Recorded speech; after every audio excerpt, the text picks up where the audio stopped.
भगवान शिवाचे शिवपुराणातील समस्या हटवणारे 16 उपायकारक तोडगे। 1. शिवलिंगाला माथा लावल्याने भगवान महादेव आपल्या भाग्यामध्ये लिहिलेला दुःख त्रास आपल्या नशिबात कितीही वाईट लिहिलेले असतील, फक्त आपले डोके शिवलिंगाला स्पर्श मात्र झाले आणि आपल्या नशिबामध्ये कितीही उलटे लिहिलेले सुद्धा यामुळे सोयीचे होते। 2.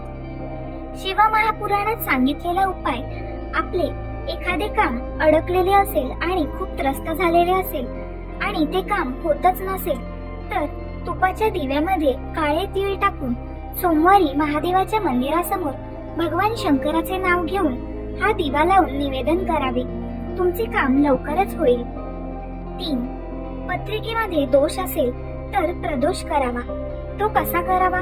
प्रदोषाला तिखट खाल्लेले चालत नाही, गोड खावे, फळे किंवा गोड खिचडी, मिठाचे पदार्थ सुद्धा प्रदोषामध्ये चालत नाहीत। 4. प्रदोष काळामध्ये 6 ते 7:30 या काळामध्ये पूजा झालीच पाहिजे। आपल्या जीवनामध्ये अनेक प्रकारची संकटे असतील, आपले कामच होत नसतील, काहीही केलं तरी आपण अपयशीच ठरत असाल, आपल्याला यश येत नसेल आणि आपल्याला दुःख सोडायलाच तयार नसतील, तर त्यासाठी जो प्रदोष काळ आहे, सायंकाळच्या 6 ते 7:30 पर्यंत हा जो टाइम आहे हा साधायचा। तांब्यावर पाणी भगवान शंकराच्या पिंडीवर टाकल्यानंतर आपल्याला मिळणारा जो आनंद आहे तो प्रदोष काळाचा आनंद आहे। 5. जेव्हा आपला मुलगा परीक्षेसाठी जात असेल, बेलाचे जे मधले पान असते ते त्याला मध लावून त्या मुलाच्या हाताने महादेवाच्या पिंडीला चिपकवावे। 6. आपल्या जीवनामध्ये कधी अडचणीत पडला असाल, कधी तुम्हाला वाटत असेल खूप अडचणीतून निघावे लागत आहे, एक समस्या पूर्ण होत नाही तर दुसरी समस्या येत असेल, तर एक काम जरूर करावे। बेलाच्या झाडाखाली बेलाच्या झाडाच्या मुळापाशी लाल चंदनाचे पाणी 1 लोटा प्रत्येक सोमवारी अर्पण करायला सुरुवात करावी। आपल्या अडचणी या आपोआप दूर व्हायला सुरुवात होईल। 7. शिवपुराणानुसार भगवान शंकराला अखंड तांदूळ हे अर्पण केल्याने उपासकाला लक्ष्मीची प्राप्ती होते। भगवान भोलेनाथाला भक्तिभावाने वस्त्र अर्पण करून त्यावर तांदूळ अर्पण करणे हे अधिक श्रेष्ठ मानले जाते। 8.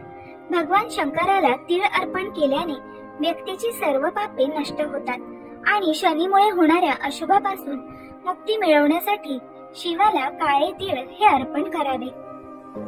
9. शिवपुराण सांगते की जवाद्वारे भगवान शिवाची पूजा केल्याने स्वर्गीय सुखाची प्राप्ती मनुष्याला होत असते। 10. गव्हापासून बनवलेल्या पदार्थांनी केलेली शंकरजींची पूजा निश्चितच शुभ मानली जाते। गव्हाच्या धान्याची पूजा केल्याने मुलांची वाढ सुद्धा होते। 11. मुगाची पूजा केल्याने भगवान शिव मनुष्याला सुख आणि समृद्धी प्रदान करत असतात। 12. तुमच्या घरी बेलपत्राचे झाड लावा। घरामध्ये बिल्वपत्राचे झाड लावल्याने देवी महालक्ष्मी ही प्रसन्न होते आणि तुमच्या घराचे सुद्धा कल्याण होते। 13.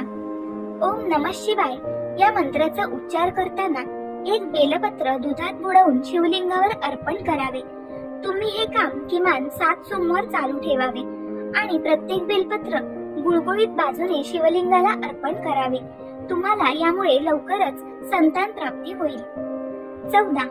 जर तुम्ही आरोग्याशी संबंधित समस्यांनी त्रस्त असाल तर शिवरात्रीपासून सलग काही दिवस 108 बेलपत्र ओम नमः शिवाय जप करा आणि शिवलिंगावर अर्पण करा। तब्येत सुधारेल आणि आजारांशी संबंधित तक्रारींपासून सुद्धा मुक्ती मिळेल। 15. शिवलिंगावर गहू अर्पण केल्याने सुयोग्य पुत्रप्राप्ती ही होते। 16. शिवलिंगावर दुधामध्ये साखर मिसळून वाहिल्याने मुलांची बुद्धी तेज होण्यास मदत होते। तर मित्रमैत्रिणींनो, हे तोडगे तुम्हाला कसे वाटले आणि हे तुमच्या उपयोगी आले का, हे आम्हाला कमेंट करून नक्की कळवा।